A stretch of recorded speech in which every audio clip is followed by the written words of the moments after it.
Hello and good afternoon friends, welcome to the CEC-UGC live lecture. Dear friends, as you know that in recent past we have conducted numerous lectures on cancers, on the types of cancers, and I believe that those lectures were very beneficial for you. So dear friends, for you once again today in this session we are going to talk on another type of cancer, and the cancer is lung cancer. Dear friends, we always say tobacco is not good for health. So today we are going to discuss how tobacco affects our lungs and further causes lung cancer. So dear friends, for this we have again with us in our studios Dr. Majid Ahmed Talikoti.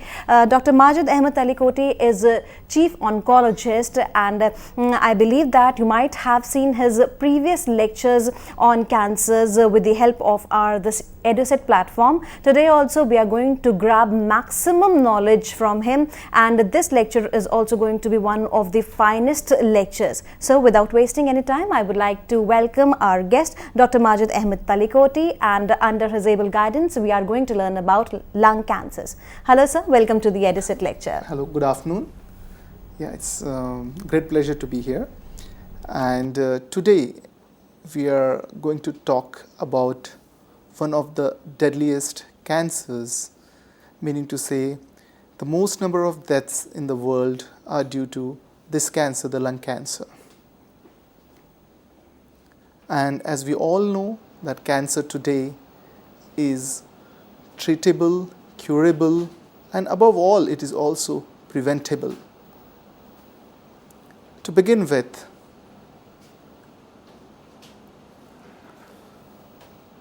lung cancer is largely a disease of modern man. In 1900, this was very rare. And what probably the cause could be, what we could think of is that the use of tobacco in those days was hardly anything. Raymond Pearl's landmark 1938 report conclusively established the devastating impact smoking has on longevity,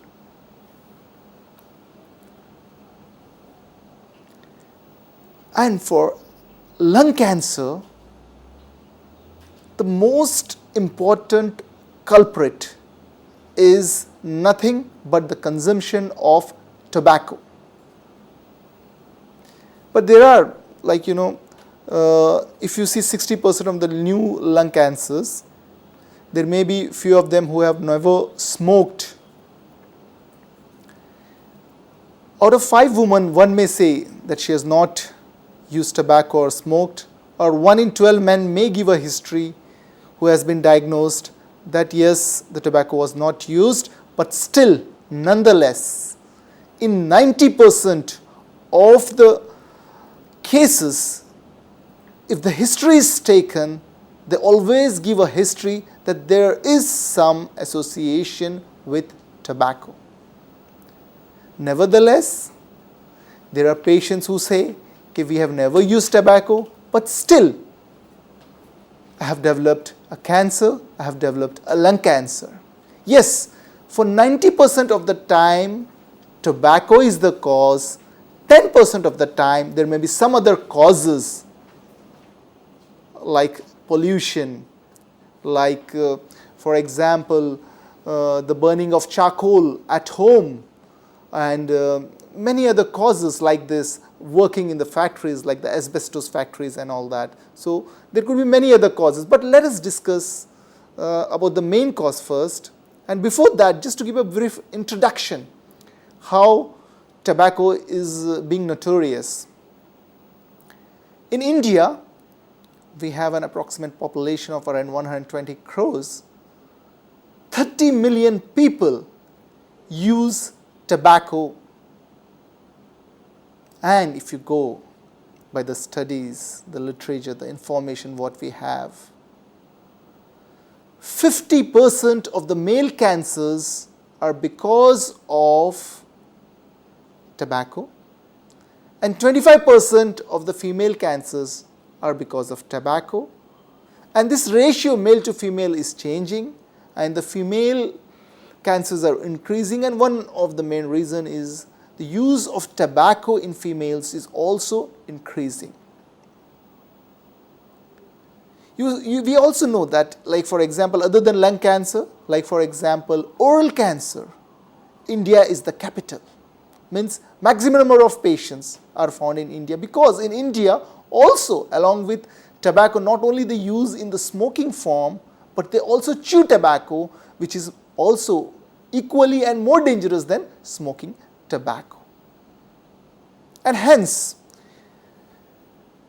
who are, if you see today's in the society, our young children, especially if you see the incidence of, for example, people who are using BD or cigarette, the number of them, you'll be shocked to know earlier it was somewhere around 25% before the age of 10 years. Now, the initiation of BD smoking in less than 10 years of age, that is in young, tender children, has increased from 26% to 45%, which is a bad sign and which is going to increase the number of lung cancers in future, increase number of not only lung cancer but also heart diseases and chest diseases, lung diseases, and so many diseases which are caused because of tobacco. All the incidents of that means we are heading towards a non-healthy future. Those people, those who have used 20 cigarettes per day for more than 20 years, there's 70 to 80% of them developing a cancer, especially cancer of the lung, larynx and oral cavity. And today we see nearly around 6 million people are dying because of the use of the tobacco. But in near future, maybe by 2020, this is going to increase more by another 25%. That means nearly we'll have nearly 9 million people who will die from the use of tobacco.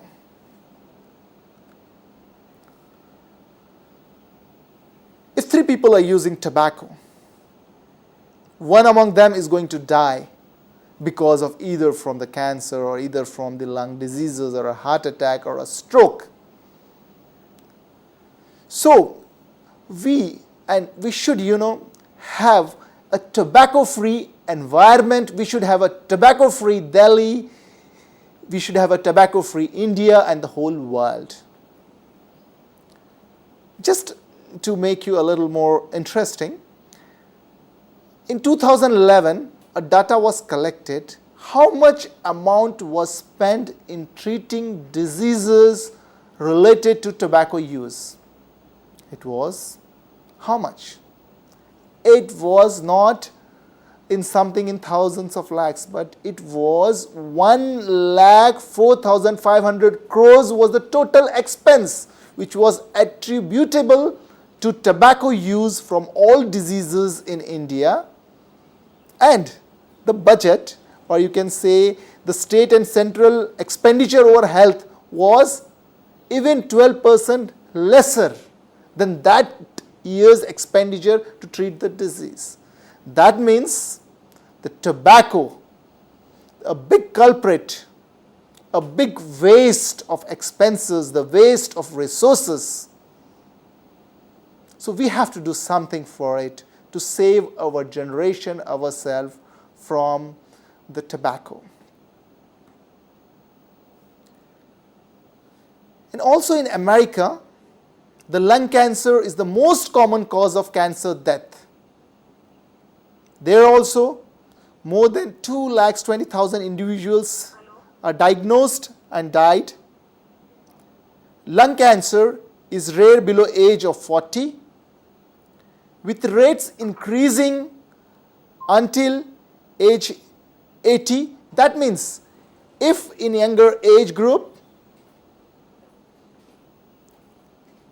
the incidence is less, but as the age advances, that is from 40 to 80 years, as the age increases, the incidence of the lung cancer also increases because it is directly proportional to your lifestyle, to the tobacco.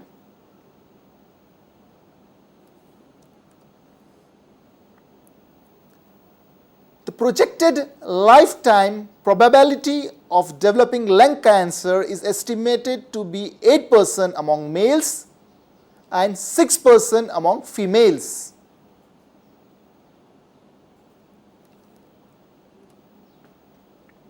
In India, if you study demographically or what's the incidence in the males, females, the rural, and which occupation it's common, it is seen in all religions, in all, especially in the age group.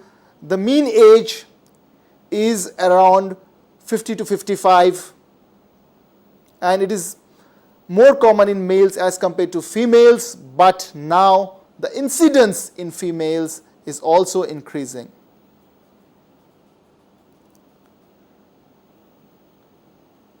What are the risk factors? 80 to 90% of the cases, cigarette smoking is the common cause.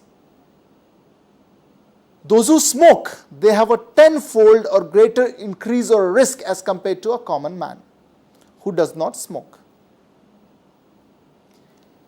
If you use 15 cigarettes, one genetic mutation may occur, and that may lead in future for cancer.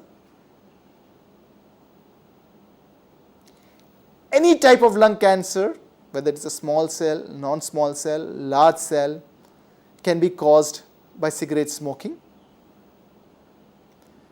Even, for example, I'm not a smoker, but if I am in the environment where there is cigarette smoke or where there is smoke, it is seen that even I will develop, because I am in that environment, I may develop the lung cancer, I may develop problems related to the tobacco. That means environmental tobacco smoke or secondhand smoke is also an established cause of lung cancers. Husband smokes, wife doesn't smoke, or the other way, the other partner develops the disease. This is one of the reasons. That means even passive smoking or secondhand smoke or environmental tobacco smoke, all is dangerous.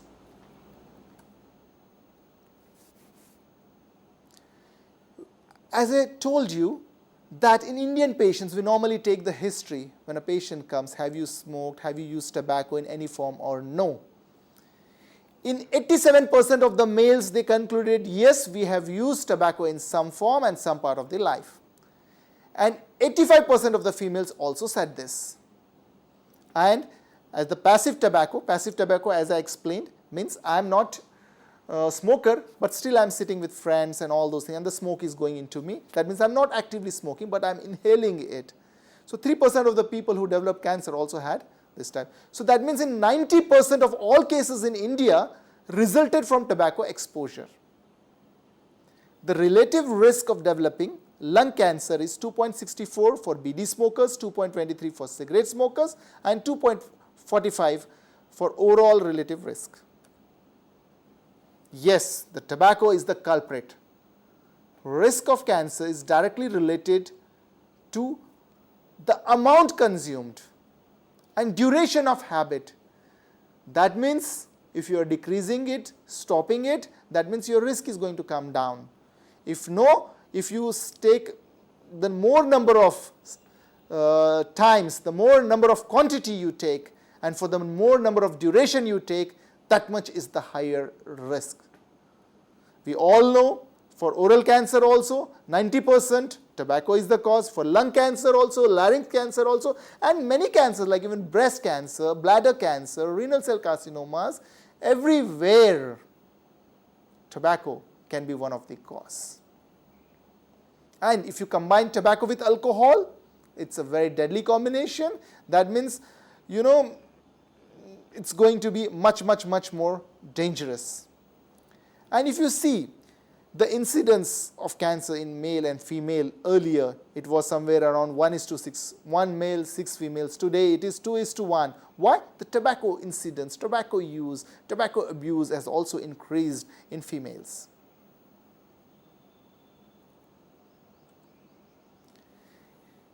Just to say, though, what tobacco is, and although everyone knows it, everyone knows it's a culprit, the government knows, the politicians know, we all know, we businessmen know, we doctors know, we patients know, we children know, but still we pay a deaf ear.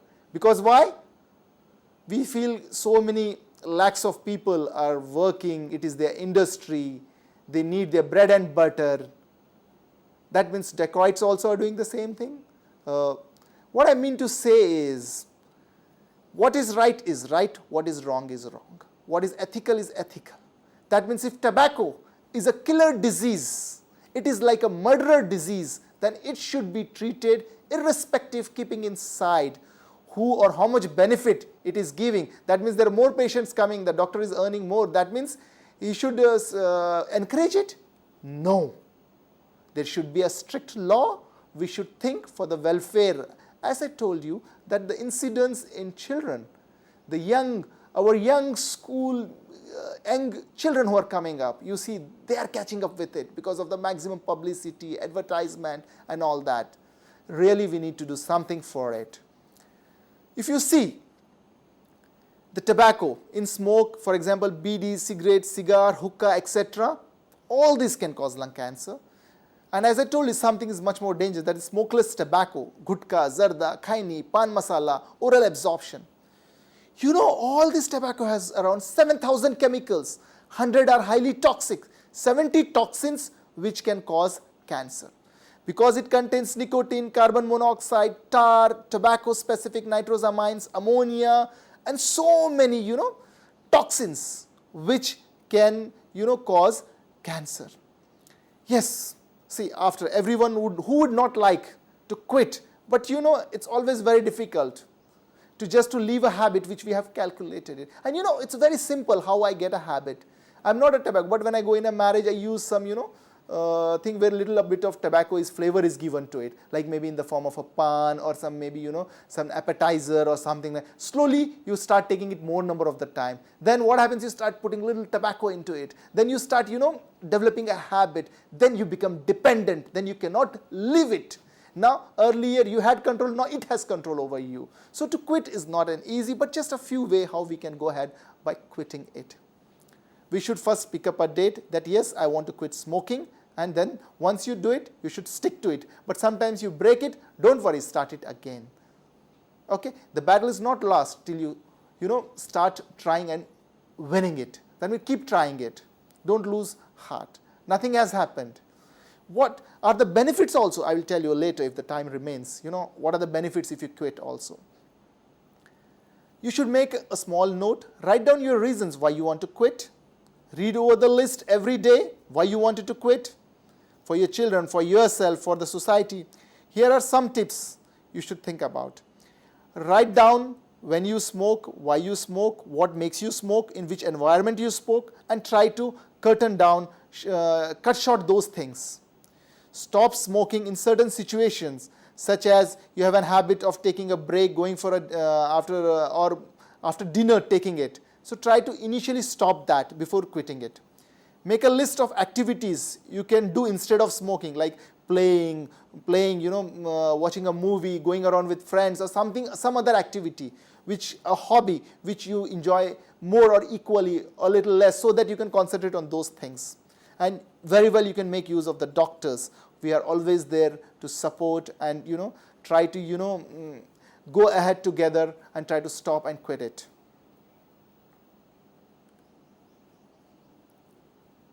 See, tobacco not only causes cancer, but not only cancer of the lung, but also of the oral cavity, larynx, esophagus, etc. Okay, it also causes lung diseases like COPD and all those. Heart attacks, yes, tobacco is the cause. Decay and fall of teeth, submucosal fibrosis, and so many, things are there. Tobacco use is something like a suicide. Quit tobacco. Avoid, initially make it to half, 1/3, and go ahead stopping it. Don't come back. Whenever you have a craving, it is for few minutes. Divert your attention, as I told you. Take the help of doctors, your friends. Avoid situation of temptations. But for all this, you need a very strong willpower to go ahead. And you should notify all of them that you have quit it, so that they don't come and tell you to start. Okay? You become a role model so that they, looking at you, they also stop it. You should avoid trigger factors. Encourage yourself in yoga, walk, exercise and all that. By chance you happen to smoke again, don't worry. Start it again. This happens. It is something you are going on a road, you come down, do you leave the road? Come back on the right track, go ahead, stop it again. Now, I was concentrating on tobacco. Why? I told you a little more. Because tobacco is 90% of the cause for lung cancer. Now, other reasons, people say we have not used tobacco but we have developed lung cancer. What is the cause? These could be few of the reasons why you developed a lung cancer. For example, people who are working, occupationally involved in where asbestos, arsenic, nickel or radiation exposure is there, or you are into hard rock mining where there's a lot of dust, okay, and chloromethyl, ethers and mustard, soot, stars, oil and coke companies, factories, mines, where the exposure of these materials like asbestos, arsenic, nickel and all is there, or where radiation is there. All this could also be, especially in Delhi or in nowadays, the pollution of the vehicles. And earlier olden days where we used to have those chullas, where we used to burn the coal, to cook. Now so all the smoke can also be one of the cause for the lung cancers. And it has also been shown that, if you use more of fruits, vegetables, and this has got, good of the immunomodulators and immunity boosters, which can help you. So I say like we should encourage ourselves with a good diet, fruits and vegetables. And, if you have these ionizing radiations, we have heard in Japan, Hiroshima, Nagasaki, bomb was blast, nuclear bomb. And there, if you see in that area, the incidence of cancer, is very high. Incidence of lung cancer is also high. Why? Because the detrimental effects of the radiation hazards. So we should avoid radiation exposures.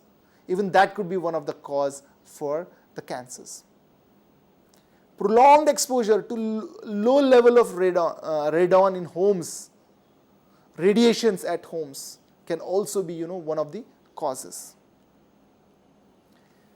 People who have suffered or are suffering from chronic lung diseases like tuberculosis, emphysema, chronic bronchitis, this can also, be one of the reasons for developing lung cancers because of the weak lungs, weak immunity. Air pollution is one of the causes for the lung cancers. And many studies, like even some studies in China have shown, as I was telling you, like we use coal, in many purposes. One was like, for cooking, even in today in rural areas, in villages, where still the burning of wood or coal is being used. That smoke also can be one of the reasons for the cancers. Yes, we have discussed smoking cessation is very important. We as physicians must promote tobacco abstinence, to quit tobacco, and to make others also to quit, and tell them, recommend them, tell them the advantages why tobacco should not be used, how you will die, and how you can save yourself and how can you save your family members. Stopping tobacco use before middle age avoids more than 90% of the lung cancer and diseases. Smoking cessation is definitely beneficial to individuals even with an established diagnosis of lung cancer. I have a lung cancer. Oh, the damage has occurred. Now what? Smoke? No. If you stop smoking, it can help you. Essential elements of smoking cessation therapy. The individuals must want to stop smoking When I have a will, then only I can do it. When I don't have a will, I cannot do it. So there are many therapies also which we normally give: antidepressant therapy, nicotine replacement therapy, just to support during the weaning period. There are certain inherited predisposition to lung cancers. Environmental carcinogens can induce or facilitate the transformation from bronchoepithelial cells to the malignant phenotype. So, like the first degree relatives of lung cancer patients, they have a slight increased risk, like 2 to 3 fold, because of the same environment, and many of which are not smoking related. There are certain inherited mutations like the retinoblastoma gene P53,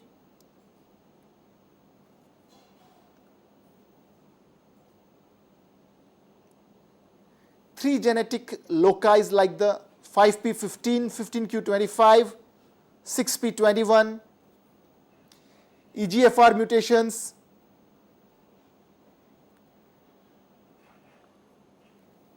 What is lung cancer? The lung is made up of the principal bronchi, then the tertiary bronchi, then the bronchioles and the alveoli.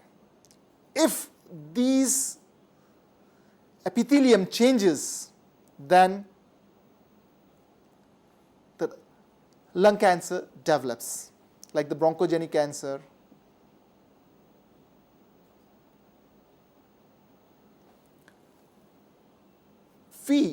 In lung cancer, we have different histologies.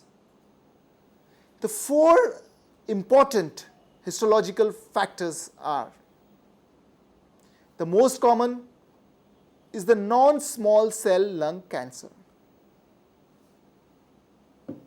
It has 2 components. One is the adenocarcinoma, which is very common in the European setup, and in India still squamous cell carcinoma is the most important histology. So the non-small cell carcinomas, lung carcinomas, are the most common, in which we have 2, adenocarcinoma and squamous cell carcinoma. Other than this, we have the small cell lung cancers, which is around 20%, and we have the large cell carcinomas. Among them, as I told you, in the Western countries, adenocarcinoma is nearly the 50%, and less 3, the non-small cell carcinomas, like the squamous and the large cell and the small cell contribute. If you see the Indian graph, squamous is common, next common is the adeno, and then the large and the others.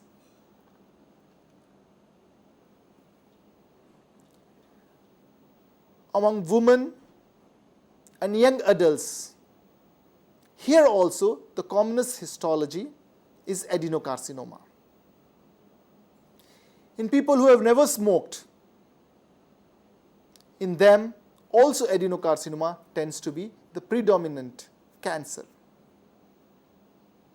The incidence of small cell carcinoma is on the decline. In India, if you see the lung cancer, non-small cell lung cancer constitutes, that is the adeno and the squamous, together constitute nearly 80% of the lung cancers. And the bad part or the worst part is, regarding any cancer in India or the lung cancer, is that nearly 70% of them, they present to us in stage 3 and 4, where the curative surgery cannot be done in these cases, where nearly 70% of them, especially in the stage 4, do not complete 1 year. That means in India, our diagnosis, not only in India, but in most of the world, but in India if you see, it is That means out of 100, 80 cancer patients, lung cancer patients, they are diagnosed in third and fourth stage. That means last stage. That means we have lost the precious time, where in stage 1, where it could be totally curative, in stage 2, stage 3, where we could still give better and better results, we are seeing in the last stage. How can we see and try to get all this 80%? Our aim today should be to convert that. We should be able to diagnose 80% of them in stage 1 rather than diagnosing them stage 4. How can that be done?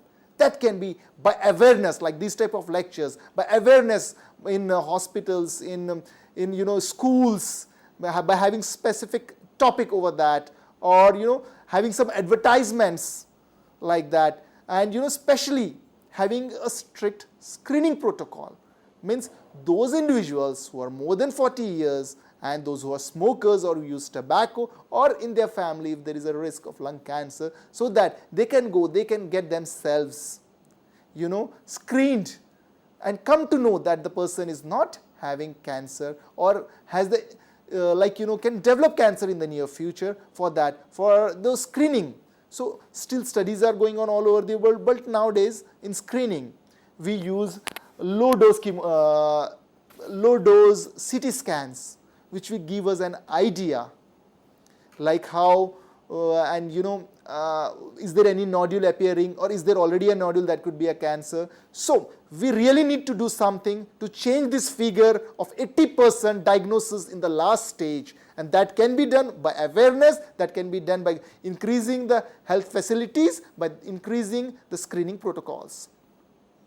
Now going to the next common cancer, the small cell lung cancer, which constitutes 20% of them, and very bad part about this cancer is also it is diagnosed 70% of the time in the last stage. That means the prognosis chances are less.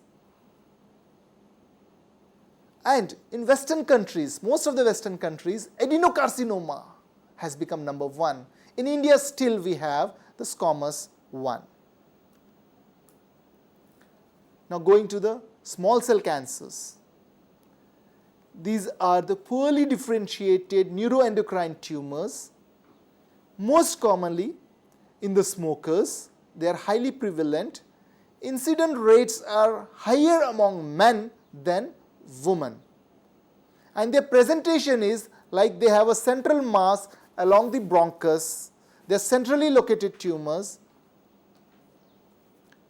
They produce specific peptide hormones like ACTH, AVP, ANF, GRP.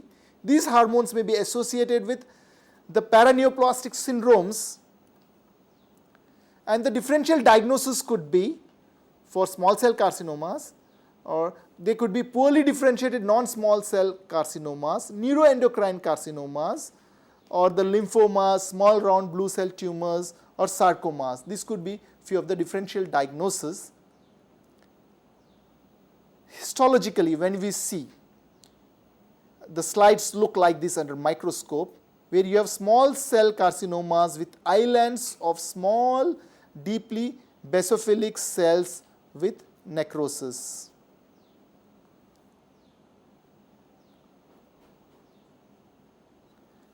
Here, this is an FNAC from an enlarged lymph node, which shows clusters of tumor cells of a small cell carcinoma. You see the nuclear atypia, which is the characteristic of this tumor. Squamous cell carcinomas, they are similarly like how other extrapulmonary, like those in the head and neck, how they look. They are similar in behavior.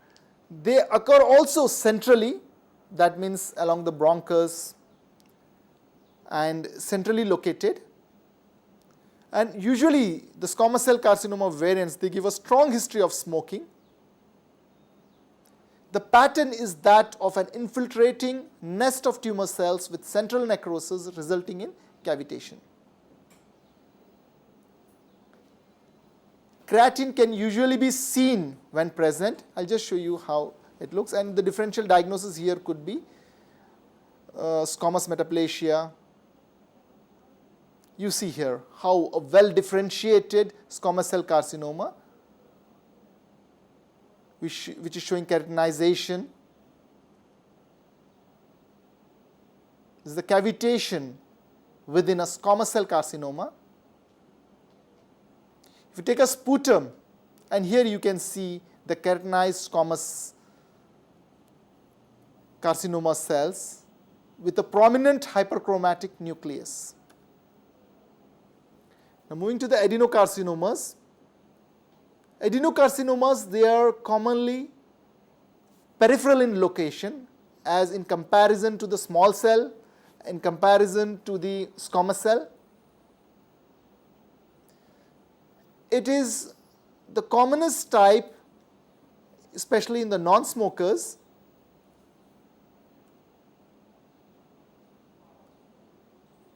If you see here, the gland-forming adenocarcinoma.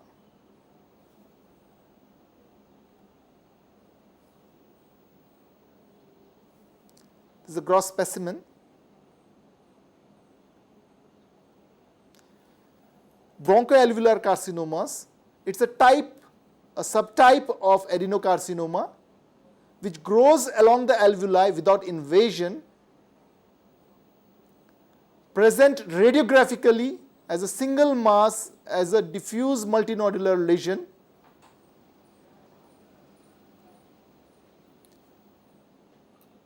This is how a bronchoalveolar carcinoma looks. The large cell carcinomas, these contribute 10% of the lung cancers. They also, like adenocarcinomas, are peripherally located. Poorly differentiated carcinomas, there are sheets of large malignant cells, often with associated necrosis. Cytologically, the tumor is also arranged in a synictyl groups and single cells, you can see. The variants of large cell carcinomas are basaloid carcinomas, lymphoepithelioma-like carcinomas. You can see here the large cell carcinomas featuring pleomorphic anaplastic tumor cells and absence of squamous or glandular differentiation. What is immunohistochemistry and how it is going to help us in the treatment of cancers? The diagnosis of lung cancer rests morphologically or cytological features which are correlated clinically and radiographically.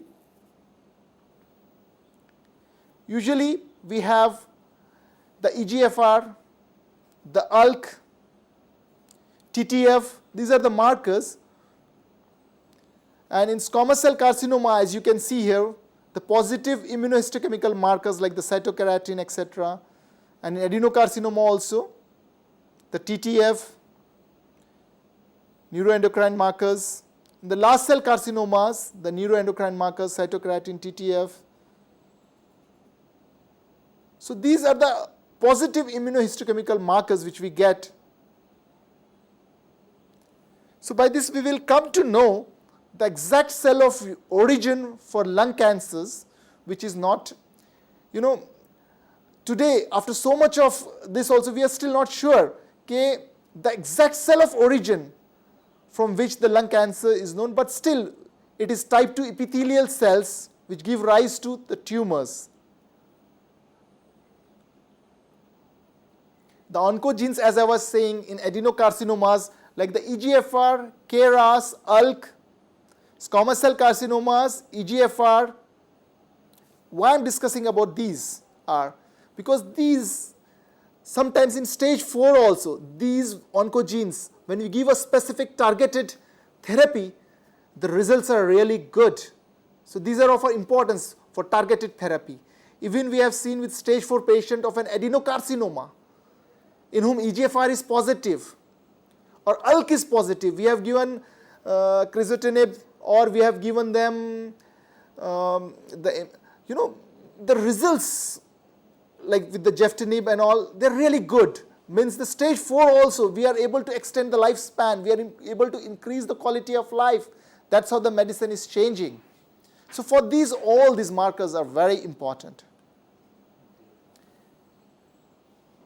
The best part in the treatment is, if you want the best result, if you want to reach our goal, as I was telling you, we today 80% are in last stage, third or fourth stage. If you want them to be in first stage or second stage where we can, treat well, where we can have cure results, for that early detection and screening is very important. That means we should be able to detect the disease in the beginning, where it is, what do you mean by early stage or stage 1, where the disease is, like for example, only in one part of the lung. There are no nodes. It's a small lesion, maybe around 2 centimeters. It's just the beginning. Stage 1, where you can just, cut it off and remove it, or where you can ablate it, or a little more, like, there is a localized disease and maybe small nodes in the nearby areas, like in a stage 2. But when it becomes locally advanced, when it is spread or a metastatic or a stage 4 disease, the prognosis keep coming down. But with treatment, even in stage 4 disease today, the quality of life, the survival is also increasing with the recent medicine. So early detection and screening should be given importance. Any person who is having cough, or who is having cough which has not subsided for 15 days, or those who are throwing out blood, hemoptysis, a major challenge confronting advocates of CT screening, because sometimes we may have false results. It appears that nodules, like for example, I have done a CT scan to do a screening, and I have found a small nodule which is around 5 millimeters, 5 to 10 millimeters. Now I am in a doubt, I don't know what it is and all. So sometimes we may have this, but if you do a screening, if you do a proper early detection, then your results, like for example in stage 1, will be more than 90%. So we should concentrate on early detection and screening. Those who are susceptible in families, those who are suffering from lung cancers and all, those who have been smokers for a very long time, and those who think they are at high risk should undergo screening. Screening with X-ray, the better modality is by a low dose CT, where we will be able to pick up the nodules, we will be able to pick up the disease early. When you go for it, you are aware, you know about the symptoms. If you have any symptoms, what are the symptoms? I'll be telling you.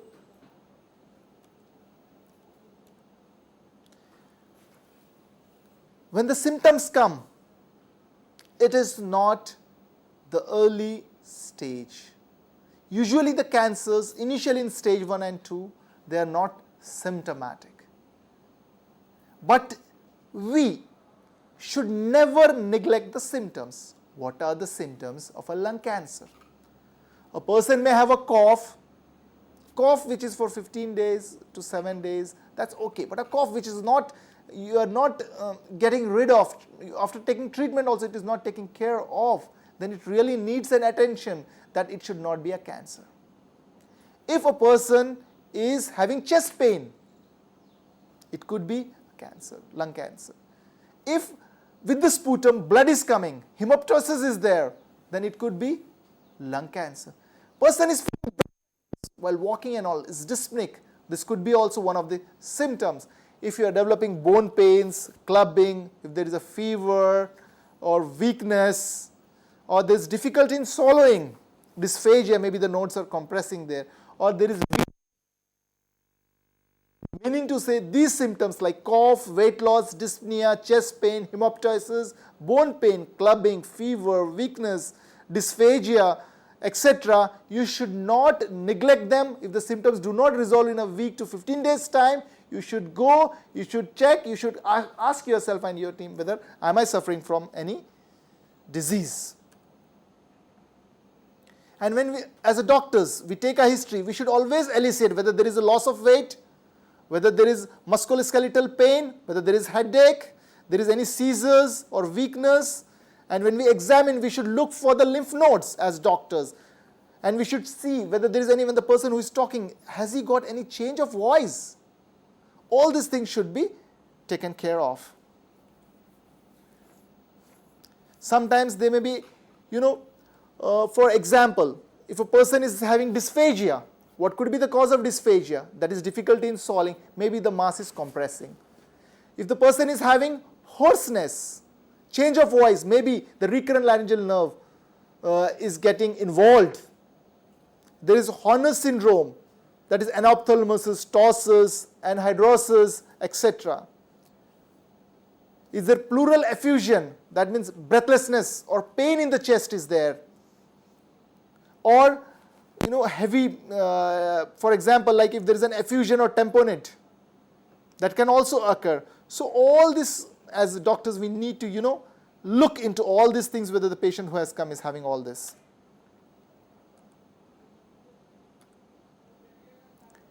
So sometimes there will be skeletal symptoms like the clubbing, hypertrophic primary osteoarthropathy, cutaneous manifestations like the skin changes, or there may be sometimes neurologic symptoms like the myopathic syndromes, peripheral neuropathies. Sometimes there may be hematological manifestations as a part of the syndrome, like the migratory venous thrombophlebitis, DIC, etc. Now, we all know why cancer has a tendency, means to be, like for example, in lung the disease starts, it goes nodes, it goes to the different parts and different organs of the body, which we call as metastasis. And the spread of disease.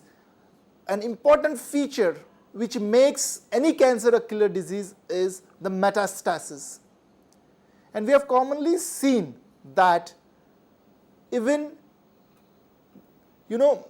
this how it metastasis. What happens? The tumor cells are put in the blood vessels, in the blood streams, and the blood, wherever it goes, the disease spreads there. For example, like there's a nodal spread through the lymphatics, there is a hematogenous spread. For example, likewise, in lung cancer, the commonest site of metastasis is the adrenal gland. In 50% of the patients, the metastasis occurs to the adrenals. And other than this, the liver, brain and bone are the commonest sites of metastasis in lung cancer.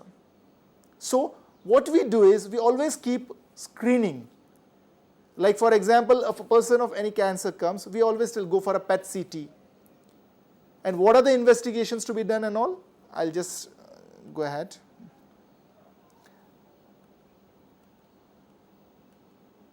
So now a person has come with a history like yes, and you think that this could be lung cancer. How am I going to diagnose this? What are the things I should do? The disease in the lungs, and as I told you, most of the cancers, they're centrally located. The tumor is centrally located. If I need to treat it specifically, today, even stage 4 lung cancers are treatable, and at times they are curable. Why? Because of the targeted approach, because of the good chemotherapy which is there. What we do is, now I have to, to confirm, like for example, I'm cooking a rice. Unless I take a grain of rice, I don't know whether it is cooked, what it is, how it is. So for that, what we normally do is to confirm. First, we do an imaging sort of a thing, like for CCT chest, abdomen, or PET CT whole abdomen, that is like an imaging. Now, to pinpoint it, is it cancer? What type of cancer? And which, like for example, lung cancer, I told you, non-small cell, small cell, large cell, others. Okay, now I want to know whether it is non-small cells, because the treatment is different. The treatment modality is different. To confirm, to know what exactly it is, what I can do a bronchoscopy. With a scope I go and do an FNAC, or I take a biopsy from that area. For centrally located tumors, bronchoscopic biopsy or EBUS is better. For peripherally located tumors, like in the adenocarcinoma, which are peripherally located, in those patients, a thoracoscopic or a CT guided biopsy is better. And sometimes the nodules are very small, you're not able to get after doing twice bronchoscopy or this, then VATS, video assisted thoracoscopic biopsy, is the best procedure. And especially in small tumors, 2 centimeters tumors, you can go ahead directly, excise it and come out, so that you are also curing the patient. Or you can, at times, you can use stereotactic ablation radiotherapy. So by these, by the CT, by the biopsy, and by the surgical techniques, we have come to know, yes, it is a cancer. It is of stage 1, 2, 3, 4. Now what next? after staging it. Now I have to see if it's an operable case, whether the patient will tolerate the surgery or no. For that I need to know whether his lungs are functioning well or no. I do a PFT, pulmonary function test, and I see whether his forced expiratory volume is good or no. Whether his carbon monoxide, DLCO, okay, that is diffuse capacity for CO, or blood gas analysis, which will give me an idea whether he can tolerate or no. If I resect a part of the lung or the whole right lung, whether he will tolerate or no. So this is a very important assessment, because this will give us in the post-op period how will be the morbidity, how will the patient tolerate the surgery, how well and fit he can go. Do we need to build up the patient before this? Now we have come to know, we have staged, we have diagnosed, now we have to treat. What is the treatment of a lung cancer? Treatment, we know in all cancers is three: surgery, chemotherapy, radiotherapy. Early stages, it's always surgery. In a locally advanced stage, we normally make use of all the three: the surgery, the chemotherapy, the radiotherapy, because the disease is a little notorious at that stage. Now in stage 1 and 2, surgery, go in or through a video assisted thoracoscopy and remove the disease, or do a thoracotomy, go in, remove the disease, or you do a stereotactic ablative radiotherapy. Now when the disease is a little more, when the node is involved or the disease is of larger size, then we can think of giving chemotherapy, that is induction chemotherapy, but there are no randomized control which favor induction chemotherapy. And then what we do, we can make use of the IHC, what we were talking about, EGFR, KRAS, ALK, where we can, use this modality in the form of geftinib or crizotinib and all that. And usually, for example, in a locally advanced stage 2, stage 3 disease, you have done the surgery, okay? Now since the disease bulk was more, there is chances that there may be microscopic disease in the blood. We make use of chemotherapy to get rid of the microscopic disease which is in the blood. Or we give them, like the geftinib or the crizotinib and all that, if that. So like this way. And when to give radiotherapy? When the nodes are, more bulky, when there is a locally aggressive disease. At that time we make use of radiation. And when during surgery the margins are nearly close, where there is R1 or R2 resection, but the survival in such cases is less. Then chemotherapy. Chemotherapy is doing wonders today in lung cancers. We have different lines of chemotherapy. For example, if you see, for us, first let's go the commonest, the adenocarcinoma, the pemetrexed, the paclitaxel, and after that, if it is EGFR positive and all those things, then they are really do a wonderful job. If it is a non-small cell, then etoposide, cisplatin, carboplatin, and all those things. And when the disease is in stage 4, and we say, oh, there's nothing going to happen, but that time, if the IC markers are positive, that time we can make use of them, and we have also in such patients good survival. So in resectably locally advanced non-small cell lung cancers, we can give concurrent CT-RT after the surgery. And how much radiation we give? We give normally around 60 gray, that is 2 fractions per day. Now, so treatment we know, it is surgery, radiotherapy, chemotherapy, all together as the stage advances, and initially it is surgery and radiotherapy.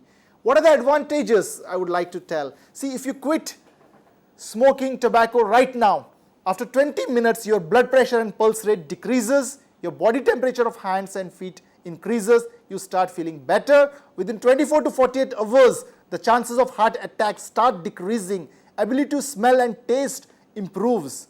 Within 2 weeks to 3 months, your circulation improves.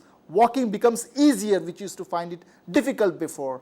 Within 1 to 9 months, the coughing decreases in most people, sinus congestion, fatigue, shortness of breath, all that decreases. Your heart disease risk starts dropping down after 1 year of quitting from smoking. If you quit smoking, within 5 and 15 years after that, your chances of getting a stroke or paralysis come down. And as years advance, after 10 years, and your chances of developing cancer, your chances of developing any lung diseases, heart attack, stroke, all come and become nearly normal after 15 years. So there are many advantages. So today, take a pledge that yes, I'm going to quit tobacco.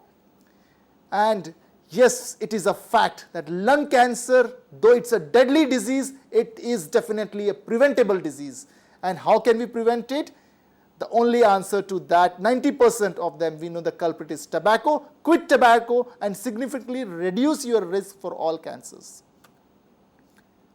So there are many consequences of spit tobacco also. But now, how to win over, how to control lung cancer? I said early detection, screening, and other than that, there was a lot of going on, whether should we increase the pictorial picture from 40 to 85%. I would, if you ask my individual opinion, yes, we should. Because the more the awareness, people will not go for it. And I think there is no harm. By doing this, India will become the first country in the world to have such a, going against tobacco in a big way. And that will definitely, people, what they see, they believe. Okay, and yes, government is doing a good job by increasing the VAT of tobacco products, and I think this will also go a long way. And we should always disbelieve that if I take little tobacco, nothing is going to happen. No, tobacco is a killer disease. It will engulf you slowly or later. You should also quit and also encourage others to quit tobacco. I am strongly against ban of tobacco. We should also discourage advertisements related to tobacco. With this note, thank you, sir. Thank you so very much for giving us a very brainstorming session, I would say, the way you delivered the lecture, by telling all the viewers that nothing is impossible. If we pledge, if we think, yes, we can do it, then everything is possible. And as we always say, that prevention is better than cure. So, first attempt for preventing the things, for preventing the disease to affect us. So, prohibit tobacco in your personal life, and if in any case the lung cancer or any type of cancer affects you, then as the doctor himself said, yes, it is curable, yes, it could be prevented. Just you want to do is consult your doctor, consult the hospital you want to, and then see you can see the change in your life. Thank you, sir. Thank you so very much once again for giving us a deep thought into this very topic, that is on the lung cancers. And dear friends, if you want to ask any question, then you can mail us at info.cec@nic.in, and if you want to have session on any other kind of cancer, then we would be happy to conduct a session on that particular kind of cancer. And if you want to access this lecture, then I would like to tell you all that very soon we are going to upload this lecture on YouTube, and with the help of that lecture you can access it a number of times you wanted. So thank you, sir. Thank you once again. Thank you.